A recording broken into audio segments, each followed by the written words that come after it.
Hey man, Chris, I'm excited to talk with you today. I love what we just talked about this just a little bit ago. You're an entrepreneur, you're a businessman.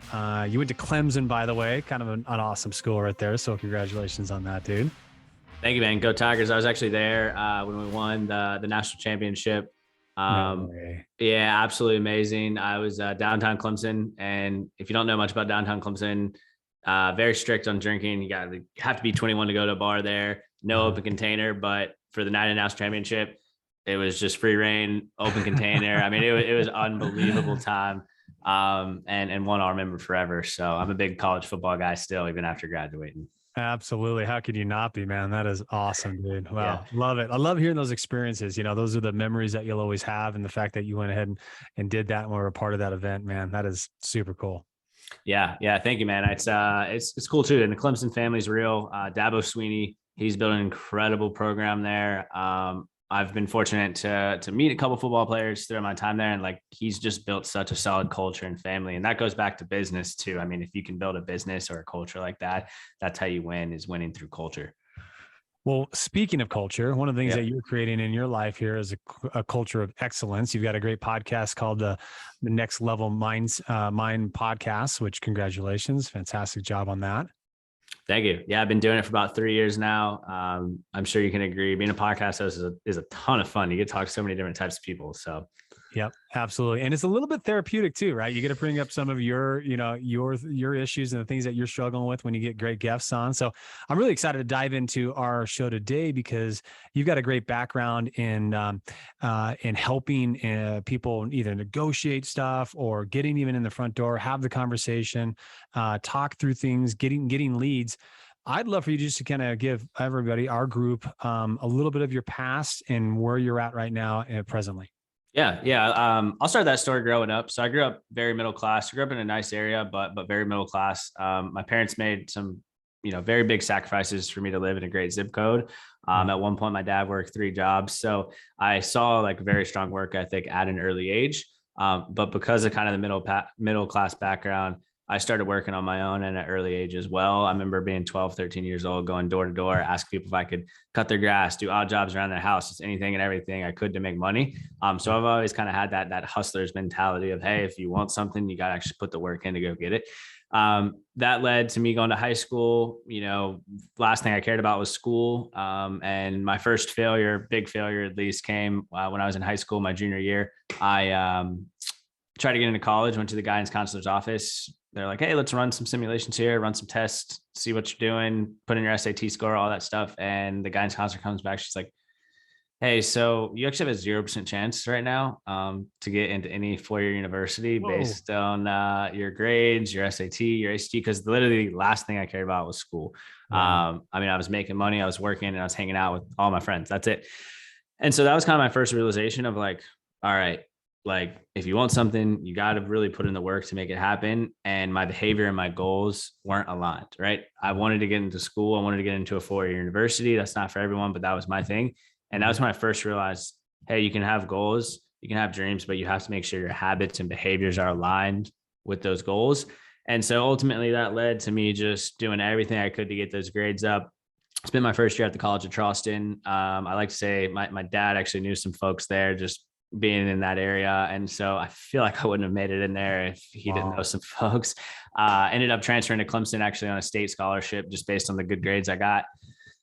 Finished up Clemson over a 3.0. So, I mean, I graduated high school with a 2.4 and then finished Clemson top 20 public school with a 3.1.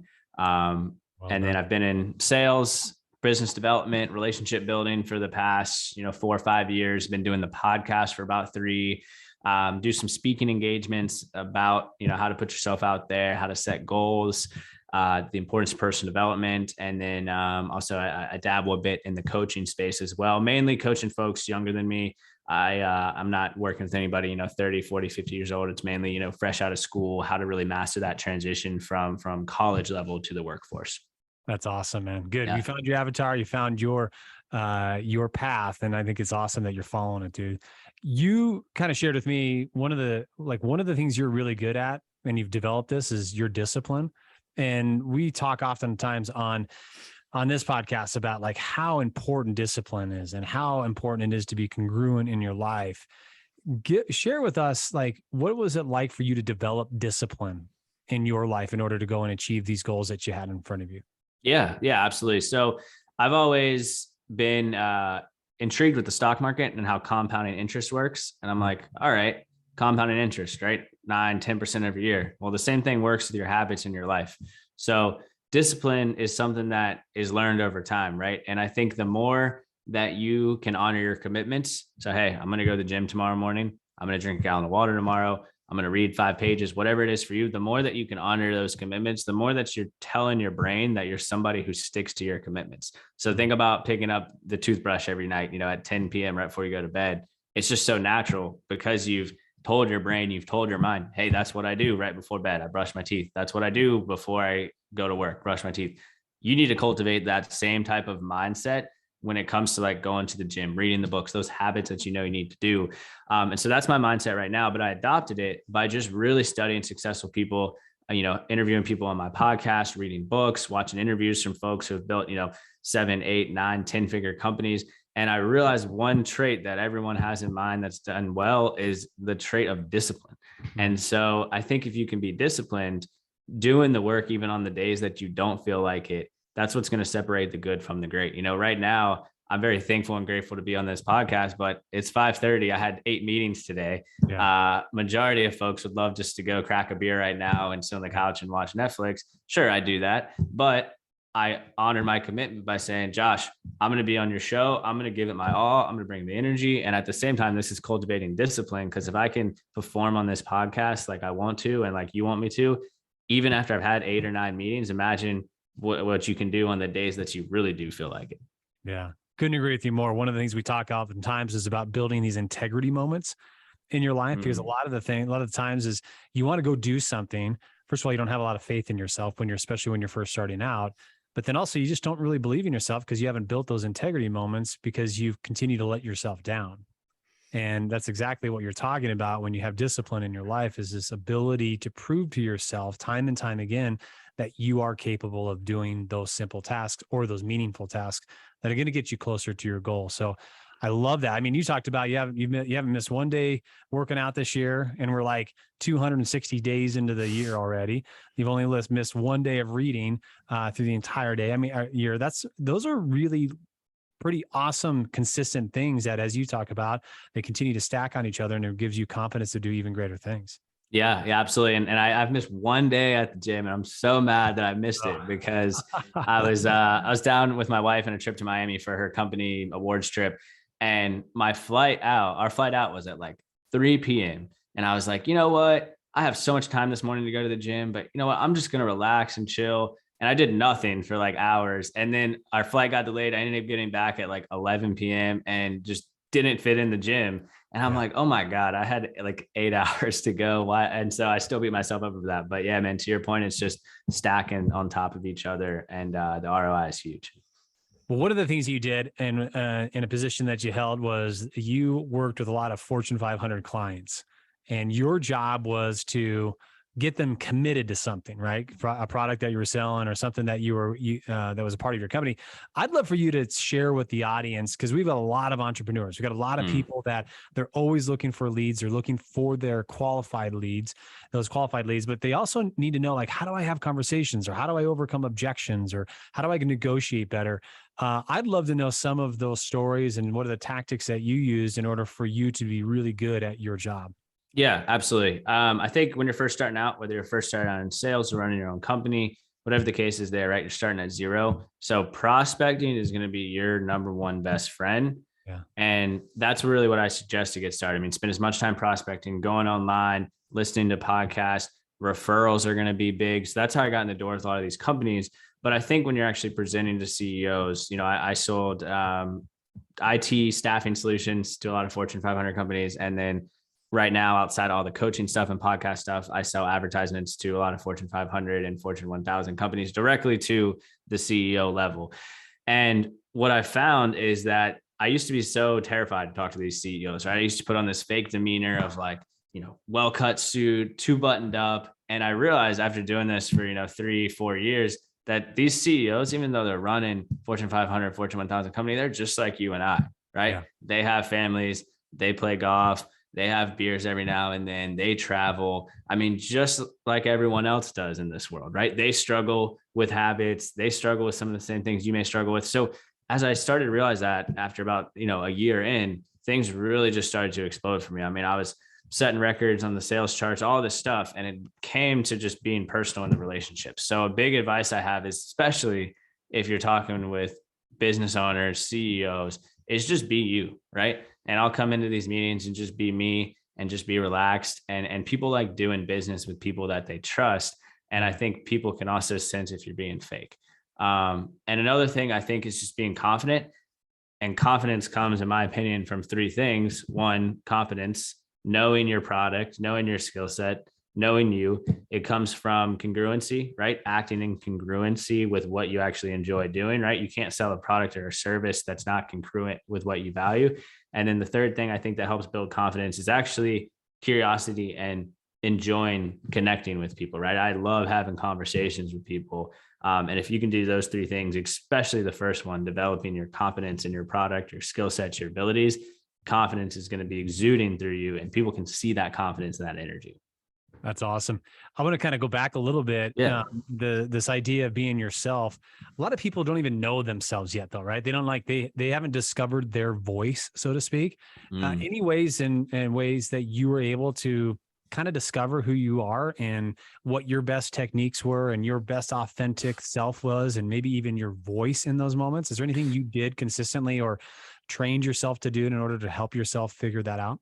Yeah, I think it goes back to just spending some time, without your phone, self-reflection of just asking yourself, what makes me happy? What do I enjoy doing? For me, I really enjoy building relationships with people. I've always enjoyed it. I'm very extroverted. And so I think spending the time to ask yourself that, and then also just taking kind of a mental note of what you're good at. I mean, I told you I was on the phone with a buddy of mine before we started recording, and he asked me a question of, hey, what are you not good at in business? I'm not a good systems and operation guy. I'm more business development, maybe getting the product off the ground. So when you're starting a company, that comes from being like, all right, I'm not good at creativity. I'm not good at finance. I need to have co-founders or people on my team that are good at those skill set gaps.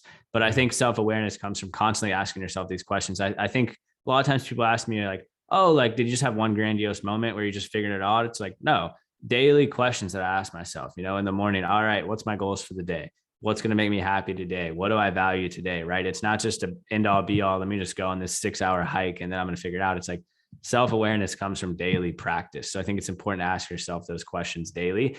And I think that going into goals a little bit, we don't have to shift there yet, but I think people set 10, 15-year goals, which is smart. I do that, but your goals will constantly shift as you level up. My 5-year goals 5 years ago are so much different now because I've leveled up. I've become a bigger, better, stronger, faster, more efficient version of Chris Chapman. And because of that, my goals have leveled up as well. So I think don't get hung up on like the 15-year goals, because they're constantly going to be evolving as you evolve. And they could evolve negatively if you're not constantly evolving in a positive way. But the end goal obviously is to become a better version of yourself every day. And because of that, your goals get better as well. Love that, man. That's good. I think it's great advice, because one of the things that can get intimidating for people is, I've got I got a 15-year-old goal, or I have to have a 15-year-old goal. And like, I don't even know who I want to be in 15 years. Most of the time it's like, what you want materialistically, but you don't really know the type of person you're going to become in 15 years because of all the circumstances that can change in your life. How do you build rapport? I think there's something in that there's people that do it really, really, really well. And there's the other people that don't do, as you said, authentically. So how do you build rapport? Yeah. Simply just being extremely curious. And so if you and I don't know if are people watching video right now or just audio or? No, yeah, this is recorded and it'll be, it's not live.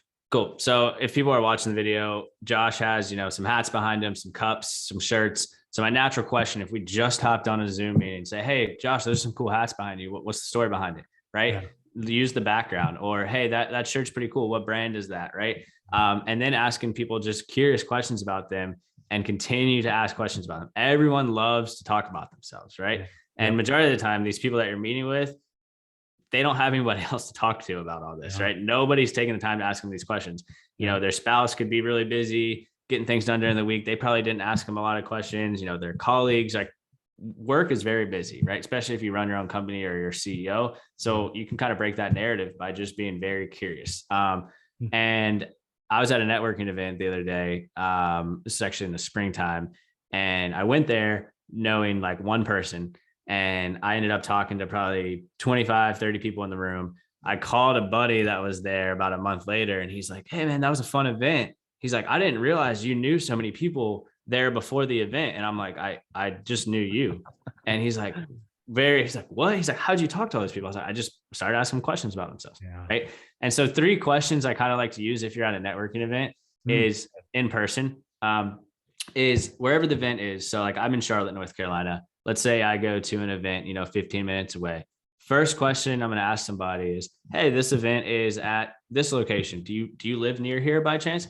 And just in a casual way, "Oh no, I'm actually 15 minutes away." "Oh, cool. Me too. What town? What area?" And then boom, that spirals into stuff. And then your follow-up part B can be, "Oh, well, are you from here originally, or where are you from?" Majority of the times, especially in growing cities like Charlotte and a lot of places, they're not from there originally. And so that spirals into, "Oh no, I'm actually, from Chicago." "Oh, no way. I was actually there last year. What'd you like about it?" And boom, there you go. You're in a solid conversation.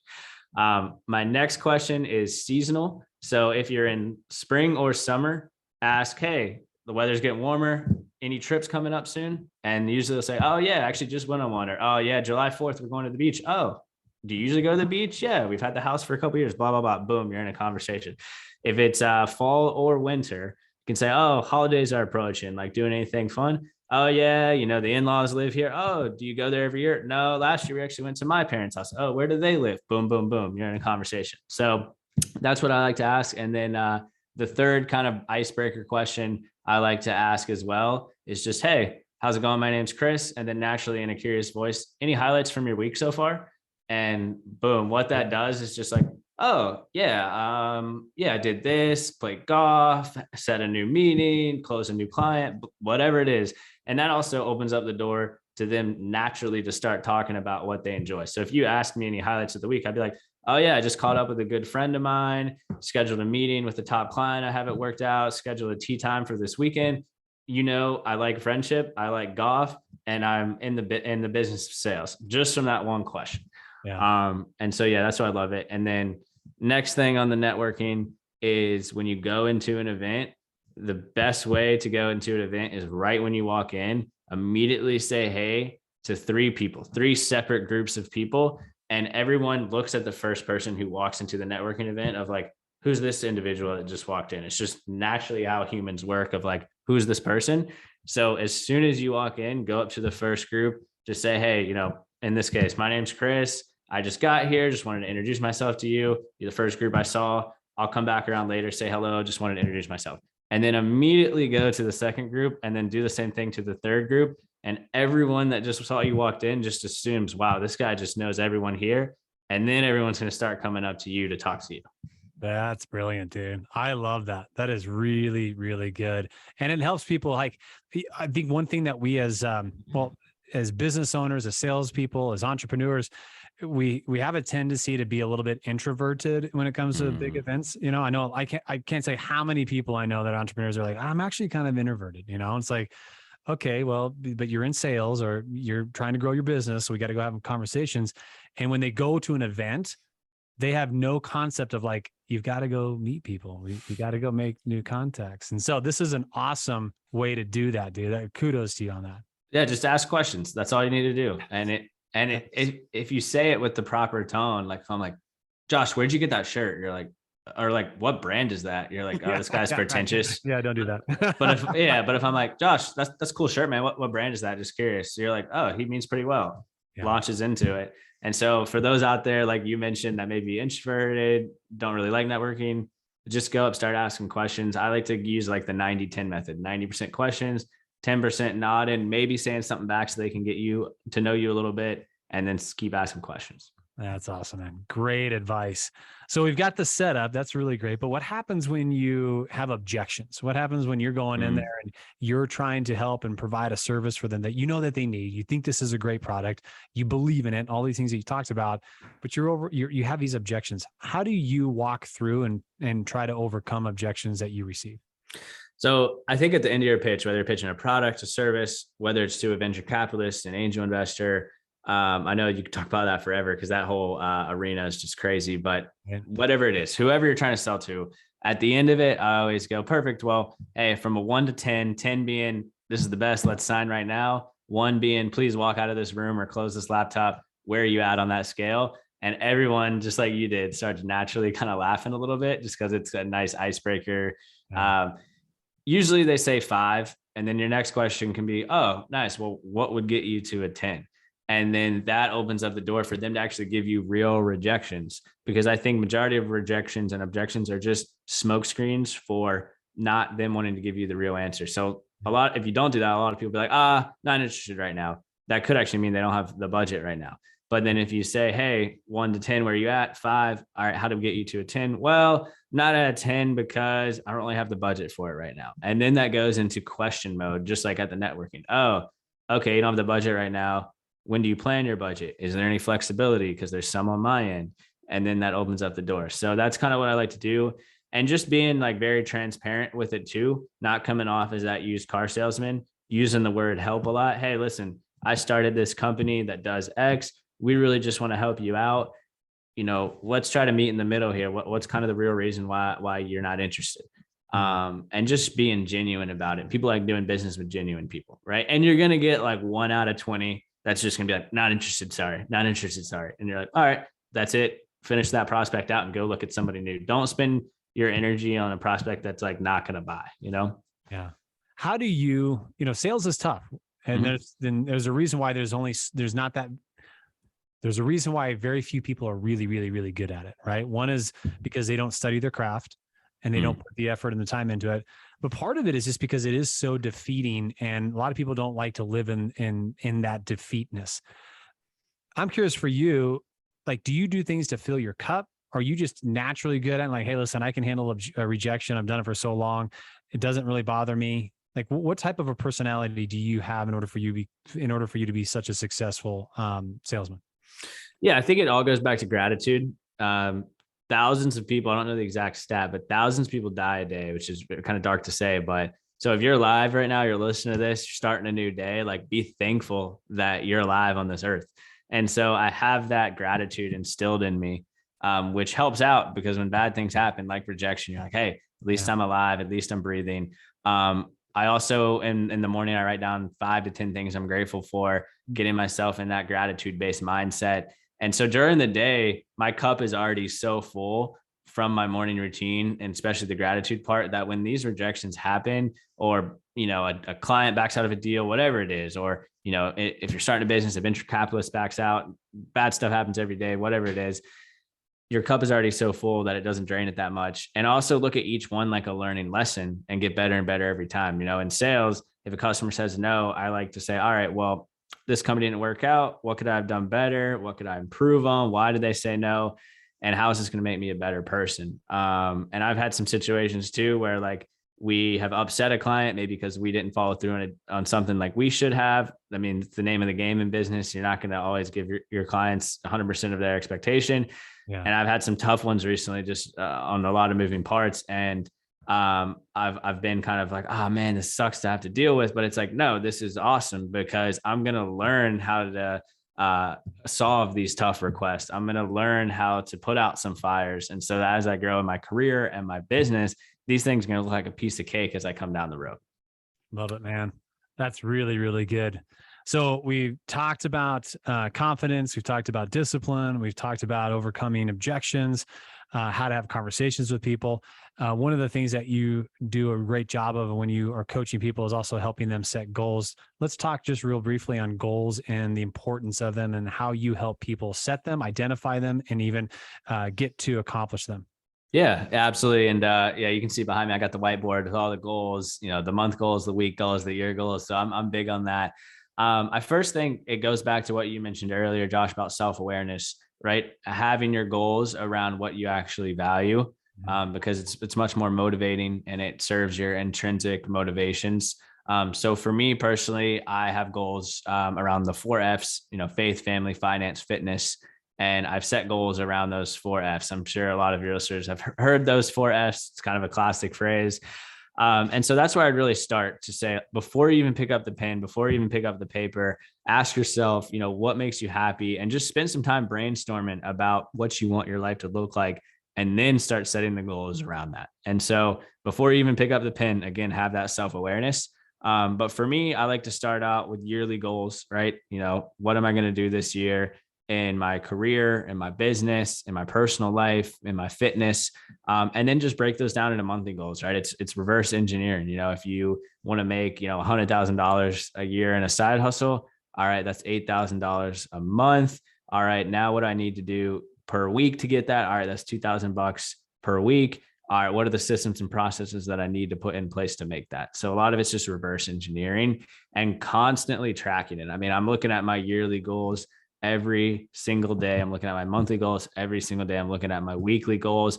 And what you're doing is you're ingraining that into your subconscious mind. And that helps you act in alignment to those goals because it's so deeply ingrained in your mind. The amount of people that I've said, like, hey, actually just got off the phone before the other phone call I talked to you. I was talking to somebody. I was like, hey, how the 2022 goals going? They're like, man, it's been like a month since I looked at them. I need to go back and remember what I wrote. I'm like, dude, your goals are your life. Like, come on, how do you not remember the roadmap here that you've set? So keep them in front of you at all times. And your brain filters out what's important, what's not important, right? If you want a certain car and you think about that car, you're looking at the car, you're going to see the car. I mean, I want to Toyota 4Runner really bad. My wife could care less about it. So if we're on the road, I'm like, oh my God, do you see that car? She's like, no, it's not that the car's not there. It's not that I'm making it up. It's just, it's not filtered in her brain as important. And so she doesn't see it. Same with your goals. If you have the goals written down, you're putting it there, it's going to be important to you, and your brain's going to filter it in as something that's important. And I had a salary goal for 2020 that was not really as attainable as I thought. So I was a little nervous to write it down, but I literally wrote it down every single day. And I hit it in August, like before the year even started. And I wrote it down every single day. And I'm convinced that if I didn't do that, I probably would have still reached the goal, but it would have been like by the skin of my teeth, or I would have like barely reached it in December. And I think writing it down every day and looking at it and just putting it into my mind helps significantly. That's awesome, dude. Well, our audience has got to be cracking up here, because one of the things we talk about all the time is we call them the 5 foundations. And the 5 foundations are faith, family, fitness, finance, and our future. So you're right on line with that. It's obviously nothing is being invented here. It's all being regurgitated in different forms. And I love that you just really went ahead and solidified how important those foundations are in your life. So I think it's great. I'm sure everybody's like, hey, don't we talk about that in Man-Made? Don't we talk about that in the JK experience all the time? Those 5 foundations. Yours are 4, ours are 5, but they're still the solid foundations that you need in your life, and you should always be aspiring for them. And it's equally filling them up, which I'm sure you already talk about. But you have people say like, I'm a father, but I don't have time to work out. And it's all right, I'm only making X amount of money, and this or that. Or, hey, I'm really big into the gym. I just, I don't care that I work part-time job, don't make that much money. I'm just really fit. It's like, you have to equally fill up each bucket, right? Your faith, your family, your finance, fitness. So I'm always kind of fact checking myself. Like, man, been working really hard this past month. Like, I need to fill up the faith bucket a little bit, or need to fill up the family bucket a little bit, or like, fitness. Maybe I've worked out a little too much recently, and I've dropped off some of my other habits with the so it's constantly evaluating where you're at and equally filling up all in your all's case 5 buckets, and in mine 4, which virtually the same concept here. Yeah. It's really good to evaluate. And especially, as a driver, as somebody that wants to be successful in all aspects of life, you want to be 3-dimensional. It's really important to be able to look at those things that are really of value, because we all know men and women that have gotten to a point in their life, typically when they get a little bit older, where they look back and they go, man, I spent way too much time focused on the things that really weren't important. So this is a great way of being able to look at foundations in your life that are the most important to you, and having you have plans for you to be successful in those as you continue to grow into this life that you're creating. Yeah. I love that. And it is sad to see somebody at the end of their life. I wish I did this more. I wish I did this. I mean, regret's such a big poison, No doubt about it. Well, dude, I have really enjoyed having you on the podcast, brother. How do people follow you? How do they continue to hear from you, watch what you're doing on social media, websites, all that stuff? Yeah, absolutely.